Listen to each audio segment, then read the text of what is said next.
네, 오늘은 욥기 11장 말씀을 함께 나누는데요.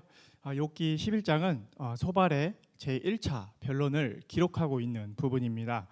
이 소발의 변론은 사실 가장 논조를 특징적으로 세우긴 하지만 전통적인 교리를 앞세워서 앞에 두 사람에 비하여 독선적이고 또 노골적으로 욥을 비난하고 있다는 것입니다. 이 본문에서 이러한 소발의 제1차 이 변론의 앞부분으로 이 욥의 그 자기 주장에 대해 질책하고 있는 부분을 우리가 다시 한번 알 수가 있는데요. 이 소발은 먼저 욥이 말이 많은 사람으로서 이 욥 자신이 비록 정결함과 순전함을 주장한다 할지라도 이것으로 인하여 자신의 의로움을 결코 인정받을 수 없다라고 그렇게 욥의 지적을 하고 있습니다. 오늘 이 본문을 통해서 우리가 얻을 수 있는 영적인 교훈이 무엇인지를 함께 살펴보도록 하겠습니다. 첫째는 성도는 자신의 입에 파수꾼을 세워야 한다는 것입니다. 우리 한번 2절 말씀을 함께 봉독해 보실까요? 자, 2절입니다. 시작. 말이 많으니 어찌 대답이 없으랴. 입이 부푼 사람이 어찌 의롭다 함을 얻겠느냐. 아멘. 여기 2절 말씀에 보게 되면 욥의 세 친구 가운데 마지막으로 입을 연 이 나아만 사람 소발이 가장 먼저 욥의 그 말이 많음을 책망하고 있음을 볼 수 있습니다. 말이 많으니 어찌 대답이 없으랴. 입이 부푼 사람이 어찌 의롭다 함을 얻겠느냐. 이것은 욥이 친구들의 변론에 대해서 장황하게 반론한 것에 염두를 두고 말이 많은 사람은 스스로 자신이 악인이라는 것을 증거하는 것이다 라고 이야기하고 있습니다. 이것이 욥을 악인으로 규정하기 위한 그러한 의도로 한 말이라는 그런 점에서는 적절하다고 볼 수는 없지만 말이 많으면 우리 인간에게 실수가 있기 마련이라는 점에서 그러한 부분을 지적하고 있다는 것입니다. 이 사람이 말이 많아지면 반드시 어리석음을 쏟아내게 되어져 있는데요. 전도서 5장 3절 말씀에 보게 되면 걱정이 많으면 꿈이 생기고 말이 많으면 우매한 자의 소리가 나타나느니라 성경은 기록하고 있습니다. 이 성경에서 말이 많은 사람은 하물을 면하기 어렵다고 그렇게 지적하고 있는데요. 잠언 10장 19절 말씀에 보게 되면 말이 많으면 허물을 면하기 어려우나 그 입술을 제어하는 자가 지혜가 있다라고 잠언에서 말하고 있습니다. 그만큼 우리가 말을 많이 하는 것은 자기 자신의 약점 내지는 또 공격할 근거를 많이 노출시킨다는 사실이죠. 이 욥의 경우만 해도 말이 많아지다 보니까 하나님을 원망하는 말을 하기도 합니다. 물론 친구들의 그 변론에 대해서 반론을 제기하다 보니까 말이 많아진 것이 사실이지만 그 과정에서 이 욥 자신이 자신을 공격할 만한 그러한 근거들을 노출시킨 것을 역시 이 욥기의 저자인 욥도 부인할 수 없는 사실이라는 것이죠. 이것 때문에 이 욥은 하나님께 책망을 들어야 했습니다. 바로 이러한 이유에서 다윗은 하나님께 기도하기를 여호와여 내 입술에 파수꾼을 세우시고 내 입술의 문을 지키소서라고 시편 140편에 기록하고 있습니다. 여기에서 파수꾼의 역할은 입에서 나가는 그 말을 지켜주는 것입니다. 하지만 우리가 장기적으로 보면 이것이 그 역할의 전부가 아님을 알 수 있는데요. 그 최종 역할이 무엇이냐? 바로 파수꾼을 세움으로 스스로의 그 어리석음 그리고 문제거리를 만들어내지 못하게 함으로써 바로 그 자신의 삶과 인생 전체를 지켜주는 역할을 한다는 것입니다. 여러분, 입 앞에 파수꾼이란 이런 확실한 의미를 담고 있는 것을 우리는 깨달아야 합니다. 오늘 우리는 이 다윗의 말과 또 본문의 이 소발의 그 말을 통해서 말이 많은 것이 성도로서 얼마나 금지해야 하는 것인지를 우리는 이 본문을 통해서 다시 한번 깨달으시기 바랍니다. 세상에 그 어떤 사람도 문을 활짝 열고서 도둑을 맞이하는 사람은 없습니다. 또 아무리 귀하게 쌓아놓은 물건이라도 그것을 도적맞고 또 강탈당하는 것이 바로 순식간이라는 사실입니다. 이 문이 굳게 닫혀 있어도 뚫고 들어오는 것이 이 도적이지만 문을 활짝 열어놓으면 우리가 강탈당하지 않을 수가 없지 않겠습니까? 그렇기 때문에 이제 다윗이 하나님께 간구한 대로 여러분 역시 스스로 이 입술에 파수꾼을 세우시는 우리 중앙의 모든 성도님들 되시기를 주님의 이름으로 축원합니다. 여러분이 생각이 난다고 즉시 그렇게 말을 하지 마십시오. 일단 입에 파수꾼에게 넘기시고 충분히 고민하고 생각하고 검진한 다음에 여러분들의 말을 이제 다른 사람한테 전해 보십시오. 우리가 말을 내어도 문제가 생기지 않겠다는 그러한 판단이 들 때에 우리는 말을 해야 합니다. 이러한 행동이 한 번만 그쳐서는 되는 것이 아니라 우리가 습관이 될 만큼 계속해서 충분히 반복해서 해야 한다는 것이죠. 우리가 주변 사람들에게서 정말 입이 무겁고 말을 아낀다는 그런 소리를 들은 만큼 우리는 스스로 연습하고 또 절개 있게 행동을 해야 합니다. 입이 부푼 사람이라고 이야기하지만 이것을 직역하면 입술의 사람이라고 그렇게 뜻합니다. 그만큼 입이 가볍다라고 성경에서는 지적하고 있습니다. 우리 성도가 주변 사람들로부터 이런 말을 들으면 안 되겠죠. 입이 무거운 사람이란 그러한 말을 들어야 하겠습니다. 그렇기 때문에 입에 파수꾼을 세워 말을 아끼는 저와 여러분이 되시기를 주님의 이름으로 축원합니다. 성도는 자신의 입에 파수꾼을 세워야 한다. 그것이 첫 번째 교훈이었고요. 두 번째는 성도는 하나님 안에 측량할 수 없는 지혜와 지식이 있다는 것입니다. 우리 6절 말씀을 한번 봉독하겠습니다. 6절입니다. 자, 시작. 지혜의 오묘함으로 내게 보이시기를 원하노니 이는 그의 지식이 광대하심이라. 하나님께서 너로 하여금 너의 죄를 잊게 하여 주셨음을 알라. 아멘. 여기서 소발은 이 6절 말씀에서 하나님께서 욥을 향하여 지혜의 오묘로 내게 보이시기를 원한다라고 기록하고 있습니다. 이 말에는 이 욥이 얼마나 추악한 죄인가를 하나님께서 밝히 드러내 주시기를 바란다는 그러한 의미가 포함되어져 있는 것입니다. 결국 이 소발의 말은 욥이 자신의 무죄를 주장하는 것이 가장치도 않다라고 그렇게 지적하고 있는 것이죠. 이 소발은 이 욥을 극악한 그러한 죄인으로 몰아붙이며 그의 죄악을 하나님이 드러내 주시기를 원한다라고 그렇게 이야기하고 있는 것입니다. 이러한 소발의 발언이 이 욥이 얼마나 선입견을 가지고 있는지를 이 욥에 대해서 잘 보여주는 대목입니다. 그에게 있어서 이 욥은 바로 이 극악한 죄인 이상 그 아무것도 아니라는 사실을 우리에게 깨닫게 해줍니다. 어쩌면 이 소발이 이 욥이 극악한 죄인이면서도 과거에는 마치 의인인 것처럼 그렇게 행사하였더라도 가증스럽게 여겼을지도 모르겠습니다. 이 소발은 이 욥을 몰라도 정말 한참 모르는 사람이었던 것입니다. 그래서 이 욥의 친구였는지 우리가 의심을 할 정도로 그렇게 볼 수가 있는데요. 이 소발이 하나님에 대하여 지혜의 오묘라는 그러한 표현을 사용하고 있는 것을 볼 수가 있는데요. 이것은 지극히 적절한 것이다 라고 우리는 생각해 볼 수가 있습니다. 여기에서 오묘로 번역된 그 원어를 보게 되면 본래 숨겨진 것 또는 비밀을 의미하고 있습니다. 따라서 이 지혜의 오묘라고 하는 것은 바로 하나님께는 우리가 알지 못하고 또 상상할 수도 없는 엄청난 지혜와 지식이 있음을 나타내주는 그러한 표현인 것이죠. 여러분, 우리 하나님께서는 우리가 알지 못하는 지혜와 지식이 있습니다. 그래서 사도 바울은 이것을 가리켜 이렇게 표현하는데요. 깊도다.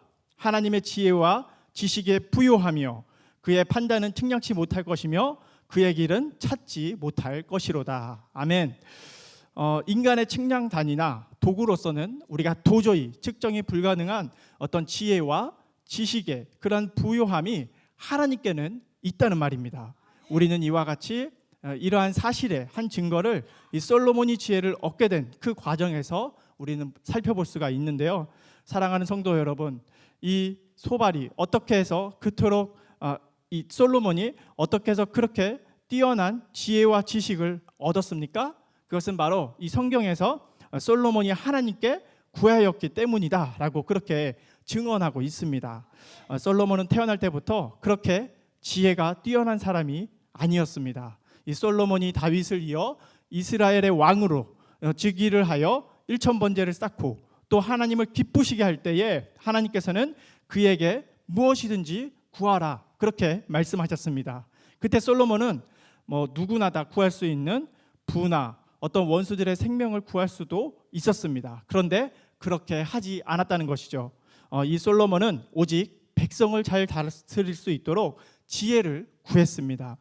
하나님께서는 바로 이러한 점을 솔로몬이 기특하게 여겨서 그의 마음에 총명한 마음을 주셨고, 또 이 솔로몬이 인류 역사상 전무후무한 그러한 지혜의 왕이 되었던 것입니다. 그래서 오늘 우리에게 유언처럼 남긴 그러한 말씀이 무엇입니까? 그것은 바로 인류 대대의 명언처럼 남긴 말씀, 즉 우리 잠언서 1장 7절 말씀과 같이 하나님을 경외하는 것이 지혜와 지식의 근본이라는 사실을 깨닫는 저와 여러분이 되시기를 주님의 이름으로 축원합니다. 오늘 이와 같은 말을 바로 욥기의 그 저자도 이야기했습니다. 이 한 장 한 장 그 전체가 이 내용들을 또 역사라는 내용이 나오는데요. 여기에 내용을 보게 되면 간략히 요약하면, 은은 나는 광이 있고 또 연단하는 금은 아는 곳이 있지만 지혜는 어디에서 얻으며 명철이 나는 곳은 어디냐라고 묻고 있습니다. 그러면서도 마지막 이 결론은 솔로몬과 동일하게 그러한 결론을 내리고 있는데요. 우리 28장 28절 말씀에 보게 되면, 또 사람에게 이르시기를 주의 경외함이 곧 지혜요 악을 떠남이 명철이다 라고 기록을 하고 있습니다. 사랑하는 여러분, 이것이 얼마나 놀라운 하나님의 사랑과 또 그 지혜의 근본됨을 우리에게 알려주고 있는지 모르겠습니다. 고대 세계에서 당대 이 최고의 지혜자들은 자신들의 지혜의 출처를 하나님으로 꼽았습니다. 오늘 우리는 이것을 우리의 마음에 명심해야 될 줄로 믿습니다. 그래야 우리는 현명하게 이 세상을 살아갈 수 있고 지혜롭게 이 세상을 살아갈 수 있습니다. 사랑하는 성도 여러분, 참 지혜는 오직 하나님께만 있습니다. 그렇기 때문에 우리는 하나님만 붙들고 또 이 시간 가운데 우리는 기도로 주님 앞에 나아가야 합니다. 우리가 배워야 할 것은 바로 하나님, 성경 말씀이라는 것입니다. 오늘 말씀을 정리하자면 제가 두 가지의 영적인 교훈을 말씀드렸습니다. 첫 번째는 성도는 자신의 입에 파수꾼을 세워야 하고, 두 번째로는 하나님 안에 측량할 수 없는 지혜와 지식이 있다라고 말씀을 드렸습니다. 오늘 이 하루를 살아갈 때 우리 중앙의 모든 성도님들이 하나님의 지혜와 지식을 겸비한 하나님의 놀라운 백성이 될 수 있도록 주님의 이름으로 축원합니다. 우리 이 시간 함께 기도하길 원합니다. 특별히 오늘 이 말씀 두 가지, 자신의 입에 파수꾼을 세우며 하나님의 그 측량할 수 없는 지혜와 그런 것들을 우리가 간구할 수 있도록 이 시간 우리 욥기 11장 말씀을 생각하면서 함께 통성으로 기도하겠습니다.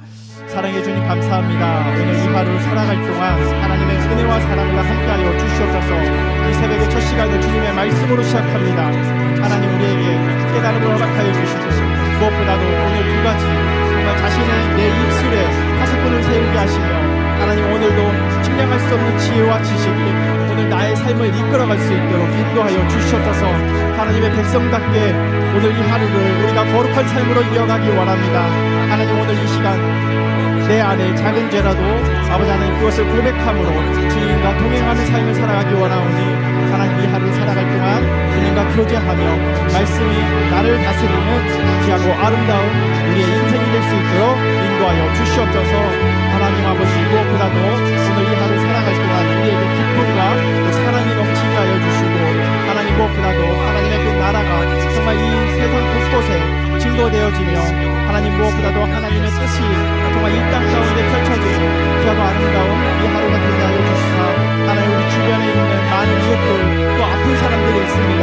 하나님 내 기도를 들으시고 그들을 위해 우리가 전부 기도할 때에 하나님의 크신 역사가 일어날 줄 믿사오니, 하나님 무엇보다도 하나님이 새벽의 첫 시간을 우리가 기도로 시작하며 정말 주님의 말씀을 생각하며 살아가는 귀한 하루가 될 수 있도록 인도하여 주시옵소서.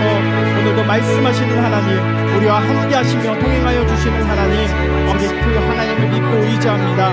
오늘 들었던 이 말씀을 통해 하나님 우리의 입술에 파수꾼이 되어주시고, 하나님 목사도 지혜와 지식의 근본이신 그 하나님께서 우리의 인생을 다스려 주시옵소서. 오늘도 함께하여 주시기 원합니다. 하나님 오늘 이 두 가지 영적을 붙들고 살아갈 수 있는 모든 중앙의 성도님들 될 수 있도록 하나님 축복하여 주시옵소서. 오늘 주께서 역사하여 주시기 원합니다. 하나님 도와 주시옵소서. 우리 두 번째로는 우리 성전 건축을 위해서 함께 기도하기 원합니다. 우리가 무엇보다도 하나님의 그 성전이 정말 우리 수원 이 땅에 세워짐으로 말미암아 주의 복음의 전파기지가 되게 하여 주시고, 무엇보다도 성전 건축되는 모든 과정 속에서 안전하고 또 아무런 사고 없이 이 건축이 하나님께 오직 영광만 되는 그런 건축이 될 수 있도록 우리 성전 건축을 놓고 우리 이 시간 함께 통성으로 기도하겠습니다. 사랑해 주님, 우리의 마음을 다하여 또 하나님의 그 뜻과 비전을 담아 아버지 하나님의 그 성전을 건축하고 있습니다. 하나님 이제 모든 과정 속에서 함께하여 주시고 하나님 특별한 은혜를 더하여 주셔서 하나님의 성전이 건축되는 모든 과정을 지켜주시고 하나님 우리의 마음과 또 기도를 담아 이 성전 건축이 또 다음 세대를 이끌어 나아가는 아름다운 건축이 될 수 있도록 인도하여 주시옵소서. 오늘도 이 시간 가운데 하나님 우리에게 부어주신 은혜를 기대합니다. 아버지 하나님 성전 건축을 통하여서 하나님의 놀라운 은혜가 이 수원 땅뿐만 아니라 정말 이 대한민국 정말 이 세계 곳곳만방에 하나님의 말씀을 증거하는 장막이 세워질 수 있도록 인도하여 주시옵소서. 특별히 우리가 예배함으로 정말 이 다음 세대가 세워지는 그러한 기지가 되어질 수 있도록 원합니다. 아버지 하나님 성전 건축 모든 과정 속에서 함께하여 주시고 날씨를 주관하여 주시고 하나님 그 모든 주민들의 그 마음을 통하여 주셔서 하나님 이 건축의 모든 과정이 정말 주님 앞에 합당하게 이루어질 수 있도록 인도하여 주시고 하나님 모든 그 과정마다 우리 주님께서 직접 개입하여 주셔서 하나님이 성전 건축이 오직 하나님 영광 받으시는 귀하고 아름다운 건축될 수 있도록 인도하여 주시옵소서. 오늘도 우리가 하나님의 그 백성답게 살아가기 원합니다. 하나님 성전 건축 우리가 100만 기도 운동을 통하여서 함께 동참하며 우리가 기도로서 그 성전들을 세워가기를 원하오니 하나님 우리가 한 장 한 장 그 하루하루를 우리가 벽돌을 쌓아가며 정말 그 건축을 위하여 기도하는 우리 모두가 될 수 있도록 인도하여 주시옵소서. 특별히 우리 주께서 함께하여 주시기 원합니다. 하나님 동행하여 주시고 성전 건축 통해 아버지 하나님 무엇보다도 하나님의 놀라운 것을 펼쳐나가 주시옵소서. 주님 감사합니다. 우리 이 시간 마지막에는 우리 3일날 우리 토요일날 우리 빌리그레암 전도대회가 있습니다. 특별히 50주년으로 이루어지는데요. 또 많은 인파가 오지만 한 건의 사고도 없이 정말 이 전도대회에 참석한 또 초신자들 또 새신자들이 또 주님을 영접한 귀한 놀라운 부흥의 역사가 일어날 수 있도록 특별히 그곳을 우리 오가는 모든 성도님들의 발길을 지켜주시고 또 그곳에서 말씀을 전하시는 강사님의 입을 통하여서 우리가 다시 한번 영적인 부흥을 경험할 수 있도록 이 시간 우리 전도대회를 위해서 함께 통성으로 기도하겠습니다. 사랑해 주님 감사합니다. 하나님 우리가 정말 주님께서 50년 전 정말 빌리그레암 목사님을 통하여서 이 땅 가운데 부흥의 역사가 일어나게 하여 주시고 정말 그것을 통하여서 이 한국이 다시 한번 이렇게 번영하며 정말 하나님의 뜻 안에서 이루어지기를 감사드립니다. 아버지 하나님 이제 50주년 이제 빌리그레암 전도대회가 정말 이제 토요일날 있게 되는데 아버지 많은 인파들이 오고 또 많은 교차들이 오고 하지만 단 한 번의 참여 없이 정말 이곳에서 우리가 다시 한번 하나님의 역사를 목도할 수 있는 귀한 하루 되게 하여 주시옵소서. 특별히 그곳에 참석한 또 믿지 않는 또 신앙을 잠시 쉬고 있는 그런 분이 있다면 그곳에 다시 한번 하나님의 기운을 느끼게 하여 주시고 정말 그것을 통하여서 다시 한번 하나님의 새 삶을 경험할 수 있는 우리 모두가 될 수 있도록 인도하여 주시옵소서. 또 역사적인 또 하나님의 사용되었던 우리 빌리그레암 목사님 가운데 주님께 감사의 그 입을 통하여서 많은 사람들이 주께로 돌아올 수 있는 부흥의 역사를 그렇게 하여 주시고 하나님 무엇보다도 정말 그곳에서 아버지 일어나는 모든 그 말씀들이 정말 우리의 삶이 변화되고 하나님 무엇보다도 놀라운 하나님의 역사를 경험하는 귀한 축복의 하루가 될 수 있도록 인도하여 주셔서 많은 또 인파들이 몰립니다. 한 번의 사고도 없이 무사히 잘 마칠 수 있도록 인도하여 주시고 은혜를 더하여 주시사 하나님 그것을 다시 한번 하나님의 역사가 일어나는 놀라운 하나님의 은혜의 시간들로 채워 주시옵소서. 주님의 시간에도 함께하여 주시옵소서. 오늘도 우리와 함께 하시며 또 우리에게 말씀하시는 하나님 아버지, 이 새벽의 첫 시간을 주님의 말씀으로 시작합니다. 이 말씀 가운데 두 가지 영적인 교훈들이 나의 삶을 변화되는 귀한 은혜를 내려 주옵소서. 특별히 하나님의 백성답게 오늘도 거룩한 삶을 살아갈 수 있도록 주님 동행하여 주옵소서. 혹시 내 안에 작은 죄라도 우리가 소홀하지 않고 온전히 고백함으로써 오늘 이 하루를 살아가는데 무엇보다도 주님과 동행하는 삶, 주님과 교제하는 삶, 말씀을 통해 내 삶이 변화되는 귀하고 아름다운 인생이 되도록 축복하여 주시옵소서. 특별히 오늘 이 시간 가운데 또 예물을 드린 손길들이 있습니다. 주님의 복음의 역사가 이 손길들을 통하여서 또 우리의 마음을 통하여서 무엇보다도 하나님의 곳곳에 하나님 나라의 확장이 이루어지는 귀한 은혜가 있게 하여 주시옵소서. 우리 모든 성도님들이 특별히 온전히 주님만을 섬기고 또 서로 도우며 함께 나누는 삶을 살도록 축복하여 주시옵소서. 오늘 이 하루도 우리 주님께서 동행하여 주실 줄 믿사오며 길과 진리와 생명 되신 예수님의 이름으로 기도합니다. 아멘. 이 시간에 각자의 기도 제목으로 기도하시다가 자유롭게 돌아가시겠습니다.